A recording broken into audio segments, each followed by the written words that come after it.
Well, I love talking BC politics with this next guest. Vaughn, columnist with the Vancouver Sun, following the legislature closely and following the BC Conservative leadership race closely as it gets near the end with the vote by the end of the month on who will lead this party forward. Vaughn, great to talk to you. How you doing? I'm doing well, Ryan. I'm really shocked to hear that there's a route through downtown Victoria that's being closed by construction. That it's never happened. First time that's ever happened. Never happened before. It's top story news here.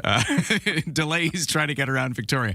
The BC Conservative leadership contest. They had was it the final debate over the last weekend? Yeah, so they've had 3 debates, and the last one was the one on Global on Saturday night.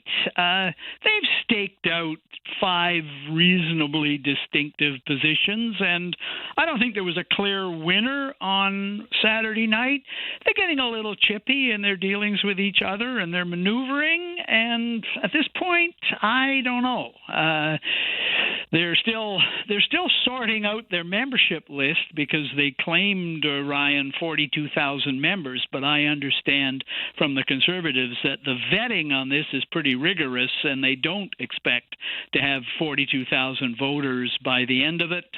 The ballots will be tallied and announced May 30th, and the way you vote for the Conservatives is you can pick your first choice, you can pick second and third choices. If your candidate drops out, they count the second and third choices. So that's part of the reason that we're not 100% sure who even is the front runner at this point. Yeah, because sometimes it's that sort of second choice candidate that can really emerge as the winner in those kind of ranked ballot situations. That's true, and you're sort of looking how they're lining up. So you've got 2, I would say, conservatives, Findlay, Carrie Lynn Findlay, she's the former federal MP, the true blue Tory, and Yuri Fulmer, the business guy, he's got a bunch of A&W franchises, and he's positioned himself pretty solidly on the right. And then you've got 3 other candidates who are kind of, and I say center and center-left only in conservative terms. Don't call up and say, wait a minute, none of these people are on the left, but they're to the left of the other 2.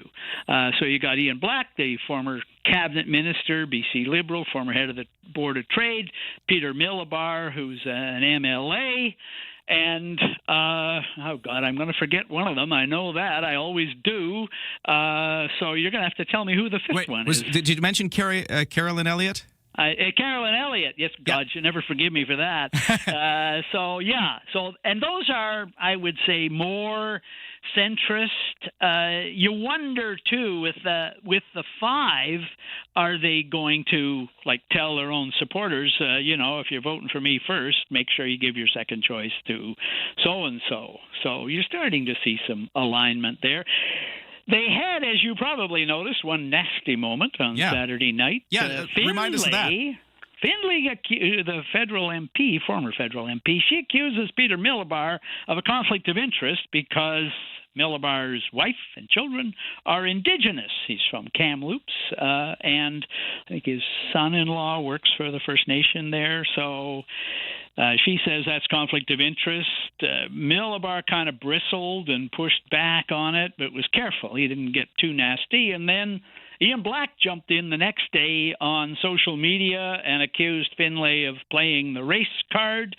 She hasn't backed off, so it's getting personal. I guess, when the stakes are you win this, you might be the next premier of BC. The current opinion polls have the Conservatives leading the NDP by 10 points without a leader. So it's getting lively. Now, does that sort of indicate that First Nations reconciliation issues, Indigenous issues are really emerging as one of the front and center debate points for these Conservative candidates? That really has been one of the issues they've been at a lot.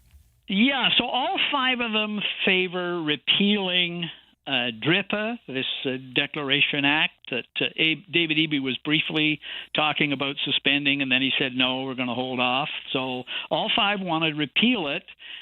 Then you ask them, well, what are you going to do next? And there you get some differences. They all expect a backlash from First Nations.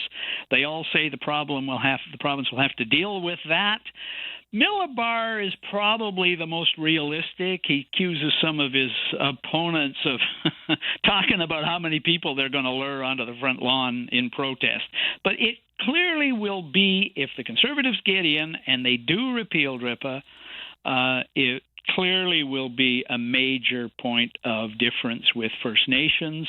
They will have to sort that out because, Ryan, as you know, it's very hard to get anything built or developed on Crown land and resources in British Columbia without some degree of consent from First Nations. So, it's one thing to say we're going to do this on day one. It's another thing to then have to deal with the fallout now. We're a long way away from these people taking office yet. David Eby is not going anywhere at the moment, and even if he were to leave, the New Democrats might well pick a new leader. That's happened before in BC, and a fresh start.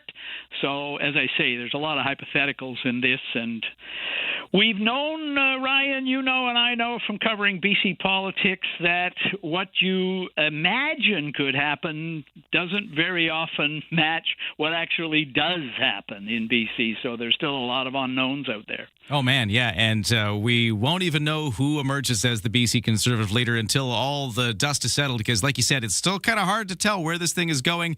It could surprise us, and it's going to be May 30th, right? That's the day it's unveiled? Yeah. Watch it for May 30th. That is Vaughn Palmer. He's written all about the latest in the BC Conservative leadership race in his column that you find in the Vancouver Sun. I do encourage everybody to read Vaughn's work there, and I always appreciate it when you talk to us here. Thanks, Ryan. All right, we'll take a break. We got the 8:30 news next on CFAX 1070.